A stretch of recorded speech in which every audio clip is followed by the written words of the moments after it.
Welcome to the Standing Stone podcast. This episode is going to be a Q&A episode.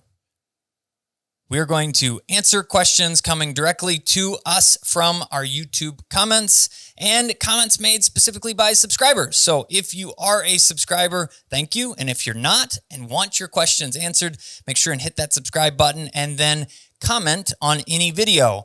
If you want to specifically comment on this video, it will make it a lot easier for us in the future to be able to pull questions and get them answered for you. Today's episode is all about questions regarding puppy problems. We have a handful of questions ready. Let's go ahead and get started. Our first question today is from Alice SW9Y from a short on mastering dog nail trimming techniques. Her question was, any tips for a puppy who acts like I am trying to cut off his toes when I try to trim his nails? I have never hurt him, but he is so frightened. He bites me. Never hard, but all the same. Okay, so first and foremost, this is not that uncommon, and it's a big thing that it's going to be a repeating theme that you're going to hear. If you're struggling with something with your puppy, you probably are not alone in this. So no, first and foremost, this is normal. Now, the how to get around it, that's going to change for each and every puppy. And I do want to say, though, the key to this process will be continuing to be consistent. We need to be doing our nail trims on a regular basis, which for the average dog that's not struggling with this, I would say is approximately once a week, once every other week, depending on what their actual growth is. When you have a puppy that's in this zone, we need to be more focusing on how to be okay with the nail trimming process, which can actually be improved upon outside of the nail trimming sessions themselves. We play a game called You Will Love Me, and it involves the holding the puppy on their back in the similar position while we're, hanging out in the evening, maybe watching TV or a movie, and helping them to learn to settle through that entire process. Now, it kind of depends on what level of issues you are actually having. Is it when they're laying on their back, they're fighting you? Or is it when you start trimming, they scream bloody murder and try to bite you? Or is it the grinding process? All of which can be worked on individually. Absolutely. And there's definitely a handful of tips and tricks that you can try to help make that process a little easier. Having a puppy that is a little more tired, not fresh out of the box, ready to roll. If they have had some mental and physical stimulation already that day, they're going to be a little more willing to relax and settle down because they don't have so much pent up energy inside of them. So making sure that they are a little more tired when you start your nail trimming process. And that can be not just nail trimming, but just getting comfortable being handled, being tolerant of being put on their back, kind of restrained in a sense that they can't just get up whenever they want to. All of those things are really important for puppies to understand is a part of life. Now, one of the biggest things that I would say I would caution you against is pinning them down and trimming all of their nails. This would be a typical thing, and I'm not throwing them under the bus, but at a vet clinic, generally speaking, they don't have time to spend 20 minutes, 40 minutes, an hour working through calmly trimming your dog's nails and helping them to be more accustomed to that process.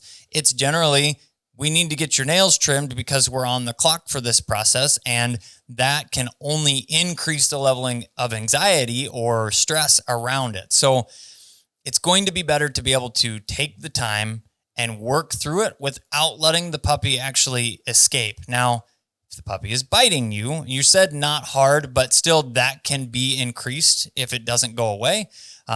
You need to maybe take a look at the video, and we can try and reference this in here, that I worked through with Thunder. He did a bunch of crying. He did a bunch of trying to bite and mouth me during that process. And we show a video, I believe it was approximately 30 minutes long, of a nail trimming session that I was able to help settle him down. And he made progress through understanding that wasn't going to get him what he wanted, biting at me and fighting and struggling. And in fact, the only way that he got out was by completely relaxing. And at the end of the session, we let him go.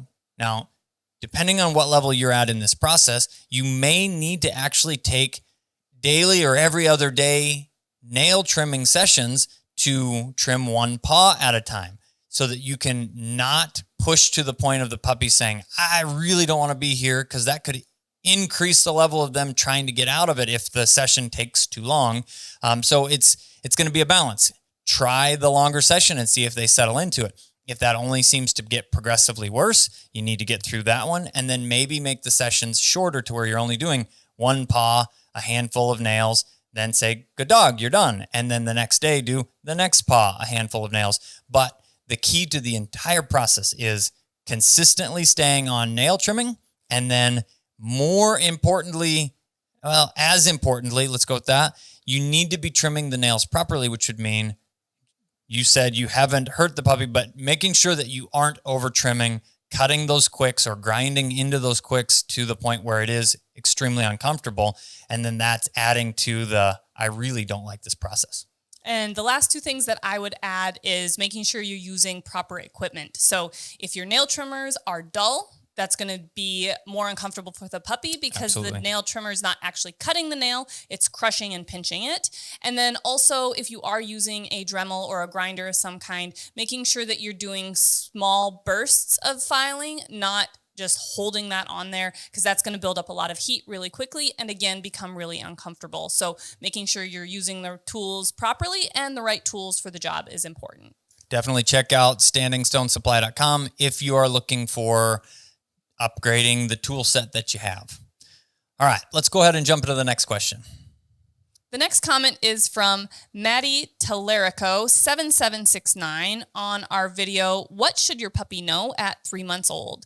And the question is, my Chessie knows sit, down, stay, place, crate, here, and the basics of heel at 12 weeks. Well, that's pretty awesome. good. Yeah. Struggling with retrieve. Is this normal at this age? He has the desire to pick up and hold, has a soft mouth with puppy teeth, and will run after the bumper, but is not yet bringing it back. Any tips? And this is a great question. Also super common for puppies to not necessarily have all the parts of retrieving down, but the fact that your puppy wants to run out, chase things down, pick it up, and carry it around is half the battle. The second half of retrieving is to come back with it. So first we have to have the puppy's desire to go out, pick something up, and carry it around. Then we can work on that obedience and cooperation to come back with that object. So sometimes you may have a puppy that doesn't really care to run out and pick something up, and you have to come up with ways to make the game fun and make it enticing and incite their prey drive.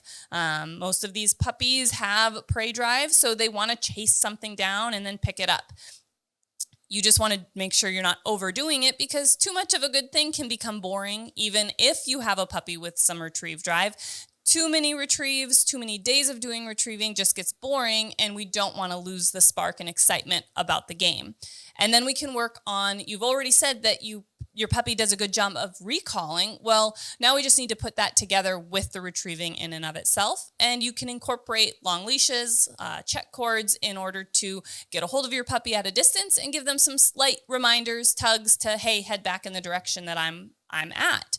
You can also turn around and walk away from your puppy. Puppies a lot of time have FOMO and they don't want to be left out or left behind, and they'll pick that bumper back up and start walking back towards you or with you because they don't want to be left behind. Yeah, I do want to say congratulations or kudos to you. It sounds like you're off to an absolutely fantastic start with the obedience training side of things.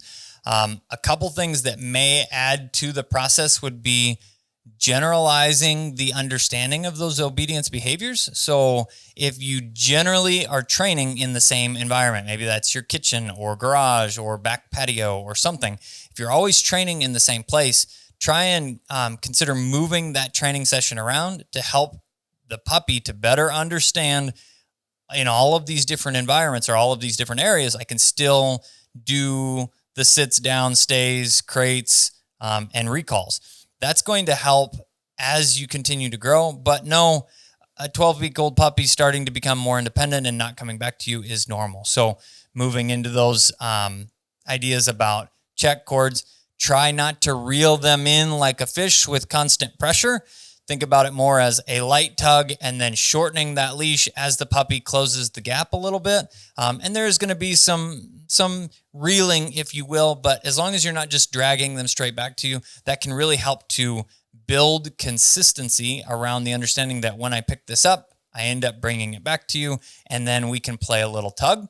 That can also encourage, I want to bring this back to you because then we get to play another game. Now, everybody may be cringing when I say the word tug, now, especially in the bird dog, gun dog world, but if it's taught properly, it can be a very valuable tool in building a strong natural hold.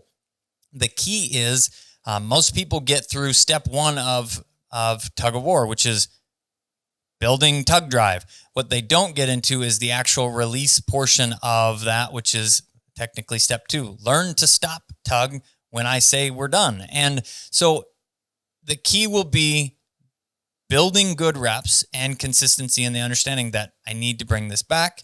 The next is take a breath. Your puppy is 12 weeks old. So you are on the right track, and it's a great idea to ask these questions, but it is one of the things that it's okay for the puppy to be a puppy, and you can overdo things if you do too much of it. So space the training out and just have realistic expectations of what your puppy could and should be able to do at 12 weeks old. I like it. Thanks for the question. Next question is from Gunnut880 from the video, our top 3 crate training tips for puppies guaranteed to work. What are your best tips for crate training for those of us that are not at home and have to go to work, and the puppy will have to be in the crate for an extended period, like from 8 to noon right away? So crate training is a great topic, and there are always a lot of questions around crate training and how to do it properly. And people ask all the time, well, how long should my puppy be able to be in a crate? And I throw out a crazy number to people, and it kind of shocks them. And I say, your puppy will probably be spending at minimum of 16 hours a day in their crate to begin with. And that sounds like a big number, especially when there's only 24 hours in the day. Yeah, 16 hours out of a 24-hour period. Yep.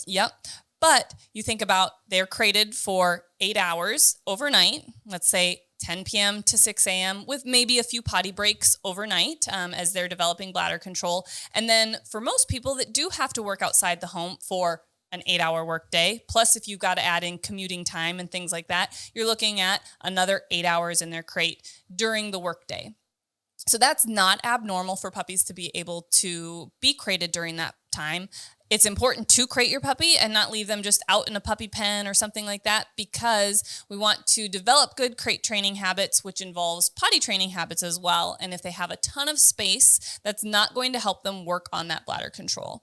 So 16 hours may seem like a big number and a lot, but it is completely doable. And if you can get home at noon, that makes that process of potty training even better, so that they're only in the crate for a period of 4 hours at a time, and then maybe another 4 or 5 hours in the afternoon. And then what I always tell people is the time that your puppy is not spent in their crate, so when you are home, just needs to be very valuable time with a combination of formal training, with clicker training, and supervised time, but it needs to be really valuable, not just, now we're going to just kick you out in the backyard for another 8 hours of unsupervised out of your crate time, because we need to make sure that the time spent out of their crate is high quality, valuable, and is developing the puppy that we want to not have to be crated for 16 hours throughout the day. So I think the biggest thing to keep in mind when you're talking about from extended periods of time, like 8 to noon, that's awesome that you can do that. There are some folks that don't even get that midday break. It's important to be realistic though. Is your puppy going to have an occasional accident? Yes. How can we help set them up for success is going to be kind of playing around with what time do you get up in the morning and feed and water them? How much water are they getting? A handful of things about making sure that potty breaks are also prioritized, and that we make sure the puppy actually gets the things done, which sometimes can involve, even if you have a backyard, a short walk on leash where 100% I watched you pee and I watched you poop, and you have gotten the opportunity to do that, not just got distracted and played with sticks in the yard or whatever.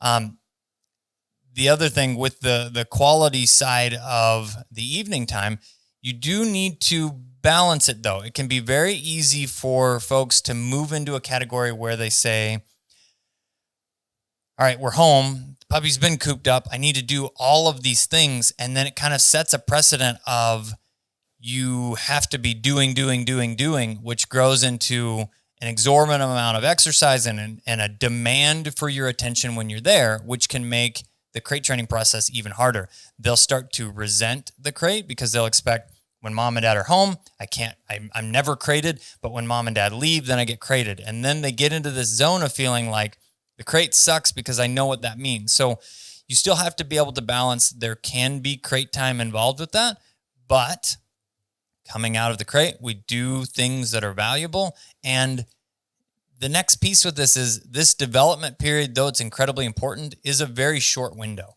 So you're going to move from 8 weeks old to 8 months old in 6 short months, which may seem like an eternity with a new puppy, but it still is a very short period of their life that these things are going to be a little bit tougher. As the dog matures, you'll have the flexibility for more out time and not have to worry so much about the potty breaks in the morning and things of that nature. Again, prioritizing quality time when they're out without giving to this never-ending feed the beast of, well, we have to run a mile every day or we have to run 2 miles, which isn't a brand new puppy, but as they grow, you're going to see this, I want to run more, and then utilizing that as the only way to help them to calm down. It's important to challenge their mind as well with that quality time like you're talking about. So put a big emphasis on challenging obedience behaviors, and that's going to help you to have the settled dog in the evening that loves to exercise and is okay with crate time.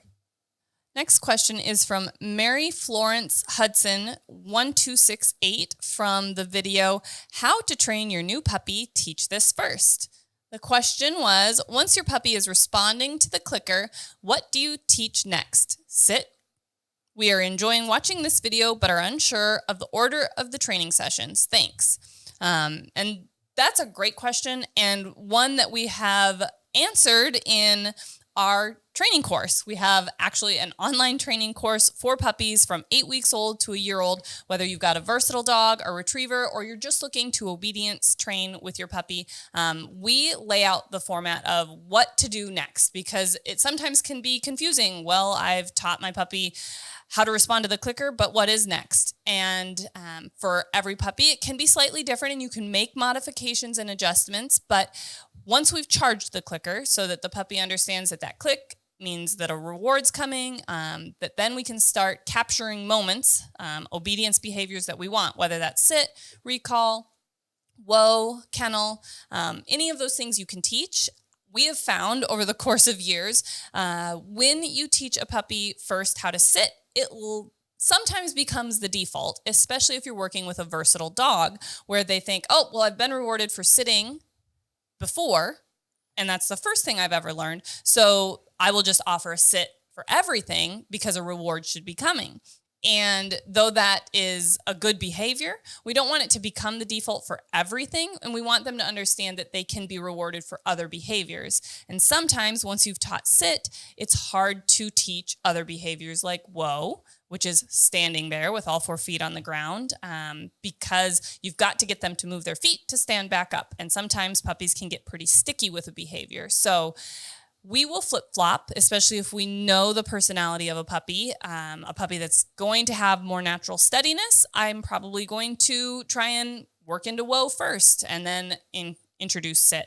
So it really just depends on the individual dog. But yes, you can teach sit, you could teach recall, place training, whoa if you've got a versatile dog. And the important part is that you pick one behavior, you work on that until your puppy's exhibiting that behavior very consistently, and then you can introduce the cue and then move on to the next behavior. And again, stick with that one behavior until that puppy has a strong, clear understanding of that behavior with the cue.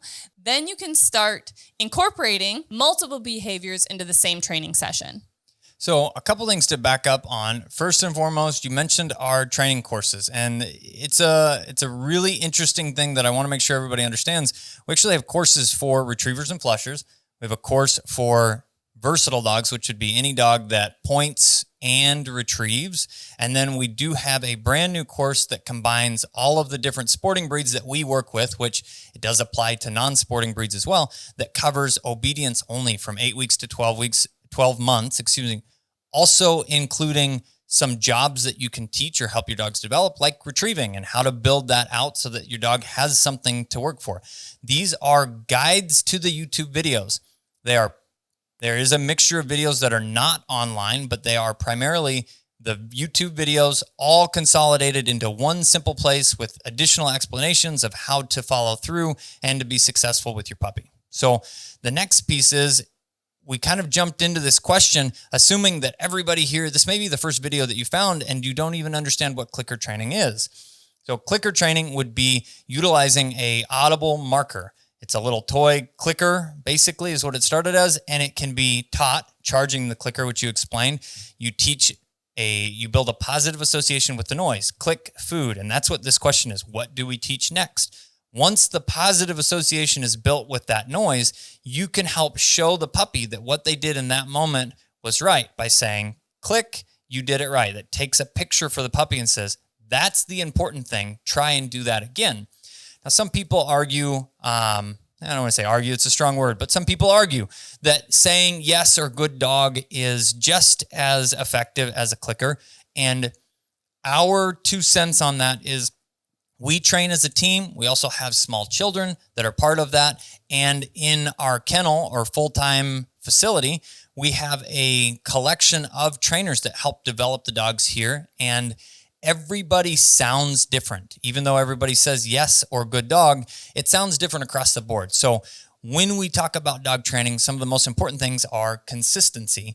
And the way that we can all consistently communicate while we're teaching new dogs is with that clicker. Everybody's clicker sounds exactly the same, so everybody can say, yep, you did it right, exactly the same way. And that's really going to help to build in this training and development process the way you explained. So, Absolutely. Great question. Anything else to add to that one? I don't think so. Awesome. Next question is from Jody Pie Pecorn 3895. Sorry for butchering the tags. Sometimes I don't know. they're hard. Unique. From the video, Teach Your Puppy to Stop Biting, Upland Bird Dog Training. The question was, looking forward to trying this with my new puppy. What should we do when he's trying to jump at our face? It's a concern because he's doing it to my kids. So that's a great question. Puppies like to play and they like to jump up, and especially with children. We have 2 of our own, and we see how the puppy energy and the children's energy kind of feed off of each other. And then you go from kind of playing nicely to an all-out, biting, jumping, screaming fest. So I think this question would be a good thing to talk about in that specific video. It's referencing bite inhibition training. Excited to try that with our dog. We utilize bite inhibition training in the very early stages. You only have about 1 to 2 weeks that's beneficial. And then after that, generally speaking, the puppies become bold and confident beyond the inhibition training actually being beneficial. Now, what bite inhibition training is more of teaching appropriate bite pressure and not actually to stop the biting process. But if you teach puppies that the appropriate bite pressure is non-existent, that helps them to better understand how hard they should bite people, which is not. And then ultimately we work away from that biting behavior. And whether you do anything or not, almost every single dog will eventually outgrow puppy biting. But I know, speaking from experience here, the sooner the puppy biting goes away, the happier everyone, including the children, will be. And puppy teeth are very sharp. It does not take much pressure to be painful or to tear clothing. So it is a 2-part process. Not only do we need to teach our puppies what is appropriate play with ourselves and with our kids, but we also need to teach the kids what appropriate play with a puppy is. Because if they're screaming, chasing, yelling, trying to tease the puppy with toys, that creates a level of excitement. The puppy's prey drive kicks in. They want to chase, they want to play. And the way that they've been playing in the past with litter mates is by biting and chasing. That's the only way that puppies know how to play. I mean, that's really it. So what you're seeing with them is a completely natural response. And again, it's completely normal. So what you're dealing with is normal. I said that will be kind of a common theme to this puppy answering questions. But So they know how to play by chasing and biting. And we want our children to understand that if they run and chase and scream, puppy's going to chase them and bite them and jump on them. So we, with our kids, talk about interacting with those puppies calmly. They can sit there and pet them. They can play, retrieving games with them. But if they run and chase, puppy's going to chase them. So if they do that, we work on, hey, puppy, you can't jump up. If you try to, this is how we're going to work through that. And we have our children actually correct the puppy's behavior. So they'll grab them by the little collar and scruff and say, hey, no puppy, no jumping up at me.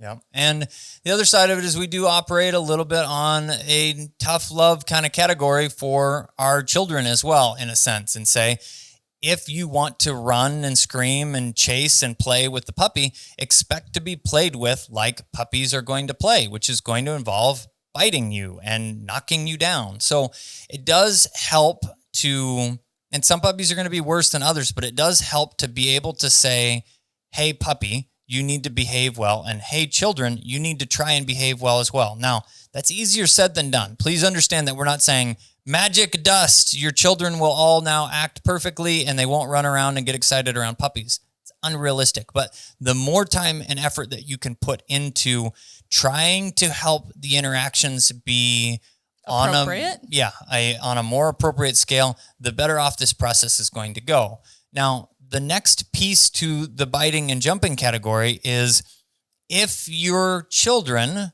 are helping with training sessions, the puppy is going to start to develop a better level of understanding of respect for them.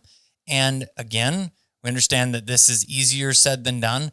Please watch some of our most recent videos where we actually show our 4-year-old and 6-year-old helping train. And if you scrub back and find them, you can find them at, I think, as early as 3 helping with a session. And you can see the difference. In the beginning, they barely get to help at all, and they're just kind of part of things, and they help treat appropriately after the behavior is done, and we kind of do all of the training, and then they get to start asking for some behaviors, and then even now to the extent of our 6-year-old is running the clicker and doing the entire process himself, and we help coach him to say, all right, your timing's got to be a little better here, or let's make this modification so that the reps are better and the whole situation moves better. And as we've included them in training, the puppies are getting, because we raise a few puppies throughout the year, they're getting exponentially better, exponentially faster at behaving around our children. And just like with children and the puppies, it's going to take constant reminders. I can't just tell the kids once, hey, no getting excited with a puppy or they're going to chase and bite you and jump on you. Every time we get puppy out, hey, boys, if you get wild with the puppy's going to get wild with you. So it takes constant reminders. And as we give those constant reminders, the behaviors get better and better. Absolutely. I want to do this one last question here. It's from Roy Smith, 5827. Of course, you picked one of the easy to say hashtags. Yeah, baby. Teach your puppy to retrieve. Now, this question came in that's not necessarily related to retrieving, but it does say, well, it's partially related to retrieving. It says, how do you get a puppy to come to you on command? This is a simple answer. It is, we teach utilizing clicker training, which we just talked about before, targeting.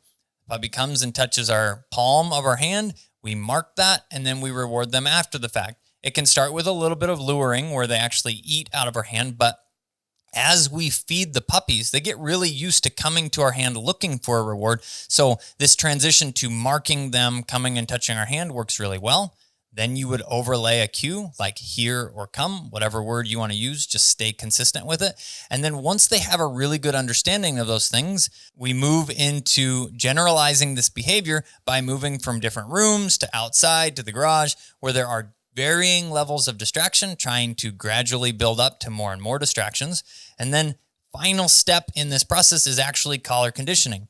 We utilize vibrate or low levels of stim on the collar to start with, overlaying collar pressure with something that the dog already knows. It's a form of negative reinforcement, and that's going to help them to be able to work through in the even higher distraction environments and build more consistency. So that's a multiple weeks or months of training and multiple step process to get a dog to go from a little puppy who kind of comes sometimes to a more mature dog that's very reliable with recall. I couldn't have said it better myself.